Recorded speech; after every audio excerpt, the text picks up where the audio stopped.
An Israeli strike targeted an SUV traveling in southern Lebanon, killing Wissam al-Tawil, a top Hezbollah commander that allegedly was in charge of a secretive force within the Iran-backed militant group that was also in charge of carrying out operations along the southern Lebanese border with Israel. We also have heard that he was responsible for the cross-border kidnapping of 2 Israeli soldiers back in 2006 during the last Israel-Hezbollah war. Now, of course, he is the most senior commander in Hezbollah to be killed since the beginning of the Israel-Hamas war in October, and since those intensified months of cross-border fire between Israel and Hezbollah have been escalating in recent weeks, particularly after what we saw last week in terms of the alleged Israeli killing of the deputy Hamas leader in the southern suburbs of Beirut, which has triggered massive Hezbollah threats of a major retaliation against Israel. And we have seen the most intense clashes on that border between both sides just in the last 48 hours. Israel saying yesterday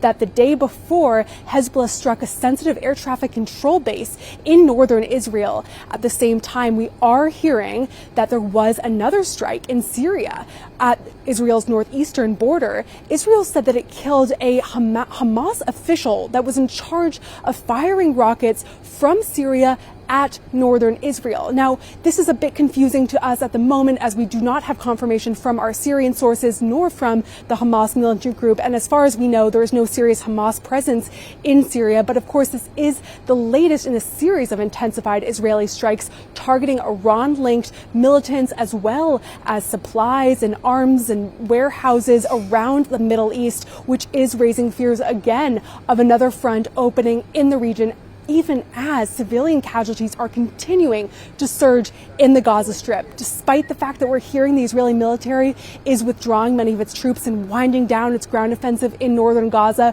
strikes are only intensifying and continuing to raise that death toll in central and southern Gaza, and also sparking new waves of displacement that are pushing Palestinians further and further into the southernmost part of the enclave.